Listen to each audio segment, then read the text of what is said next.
How much time do you spend every day working on your dream? In the last 90 days, how many books have you read? In the last year, what new skill or knowledge have you acquired? What kind of investment have you made in you? You don't want it badder than you want to party. You don't want it as much as you want to be cool. Most of you don't want success as much as you want to sleep. Some of you love sleep more than you love success. And I'm here to tell you today, if you're going to be successful, you've got to be willing to give up sleep. Every day. This isn't a part-time gig. This isn't punch the clock and go home for the day. You don't get weekends off. No. Here, there's no such thing as a weekend. This is an everyday gig. Every day is a Monday. You're either committed or you aren't. You're either willing to do everything it takes, whatever that might be, or you aren't.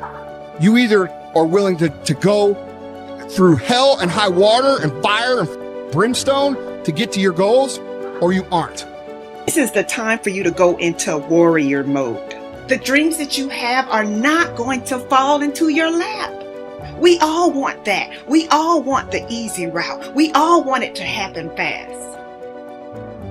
But the truth is that you've got to be willing to fight for what you want. And sometimes the person that you have to check is yourself. It doesn't matter what you don't have now because you can go get it. But it starts today. It starts with a commitment. It starts with a principle. It starts with a discipline. It starts with effort. It starts with energy. It starts with an idea that you're going to make today count. Develop yourself, weaponize yourself, teach yourself to be so good at something that is necessary to serve in the area of your dream that now you're never even thinking about your comfort zone. Whatever you resist persists, but if you ask the right question, not why is this happening, but what is this here to teach me? What is this here to teach me? It puts you in the place and space to get the lesson you need. The things that you went through getting there give you the tenacity to stay there. The fight is your friend. To work on yourself daily. Work on the way you look at the world around you. Look at solutions rather than focusing on all the problems. Don't listen to its lies about what might happen if you try that new thing, and just try it. You do this and you are constantly getting stronger than that enemy within. And I may make a mistake, but I own it radically, emphatically. I don't play the blame game. If I was wrong, I claim it and I move forward. The starting point of goal setting is for you to realize that you have virtually unlimited potential to be, have, or do anything you really want in life, if you simply want it badly enough and are willing to work long enough and hard enough to achieve it. The second part of goal setting is for you to accept complete responsibility for your life and for everything that happens to you, with no blaming and no excuses. With these two concepts clearly in mind, that you have unlimited potential and that you are completely responsible, you are now ready to move to the next step, which is to begin designing your ideal future. You are responsible for financial strategy, for deciding exactly how much of your services you want to sell, how much you want to earn, how rapidly you want to earn your income year by year, how much you want to save and invest, and how much you want to be worth when you retire. These numbers are entirely up to you. You are responsible. You are responsible for your people's strategy and your relationships, both at home and at work. One piece of advice I give my students is to choose your boss with care. Your choice of a boss is going to have a major impact on how much you earn, how fast you get ahead, and how happy you will be at your job.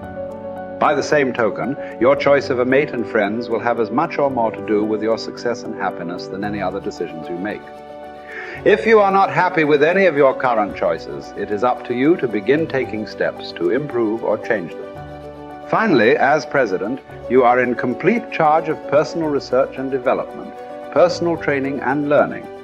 It is up to you to determine the talents, skills, abilities, and core competencies you will need to earn the kind of money you want to earn in the months and years ahead. It is then your responsibility to make the investment and take the time to learn and develop these skills. No one is going to do it for you. The unavoidable truth is that no one really cares as much as you do. From this point forward, see and think about yourself as the master of your own fate. See yourself as completely in charge of your own life. See yourself as the president of your own personal services corporation. See yourself as a powerful person, completely self-determined and self-directed. Refuse to whine and complain about things that happened in the past, which cannot be changed. Instead, orient yourself toward the future and think of what you want and where you are going. Above all, think about your goals. The very act of thinking about your goals makes you positive and purposeful again.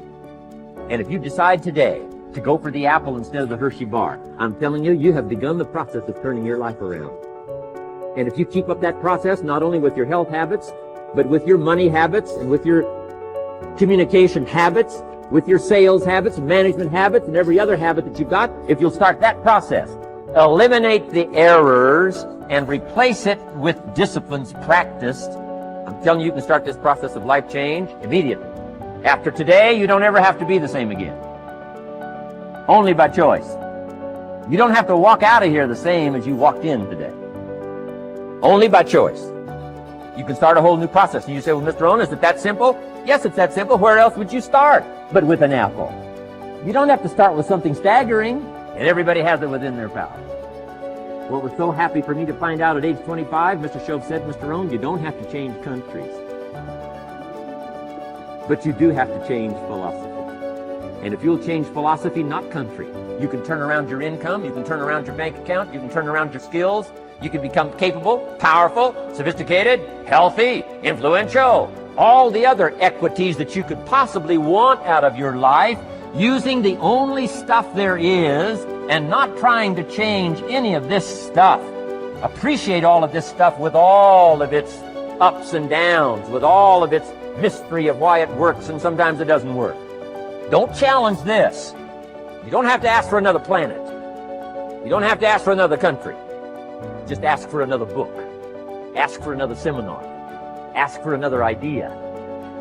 And you can start this whole process of personal life change. You want to stand out from everyone else. You want to do something more than other people think is possible. You literally want to stand outside the norm. And if that's the case for you, then understand that, as Albert Einstein said, only one who devotes himself to a cause with his whole strength and soul can be a true master. For this reason, mastery demands all of a person. If you want to get great, if you really want to make a skill set your own, if you want to be able to do something, and at the end of the day, if you want to transform the world, if you want to make grand changes, if you want to do all of that all the empty words that people spout all the time, let me tell you, the only thing that's going to separate you from all the other blowhards who are just talking words and will never do anything is to give yourself over completely, to let that obsession, let that thing that you love completely consume you. And in that, your only chance to really become great lies. You know, if you want to have a fully charged life, you have to start looking forward to things again. You have to get excited about tomorrow again. You have to see your life developing again. You have to set yourself on the path where you're step by step progressing every single day, so you know tomorrow's going to be better than it was today. That you know tomorrow you're going to become more of who you know you can become. That you know tomorrow by your simple choices, by your simple sets of disciplines and habits, that you're going to evolve into your highest self. And that is the path of the charged life. This constant engagement with the best within us, of pushing ourselves, but with that purpose and that progress of hoping to become our highest selves. And when you live in that place and you sense that every single day, that's the magic. That's what life should feel like. That's what I think we all deserve. And maybe we ought to start aiming and challenging ourselves just a little bit more to get there.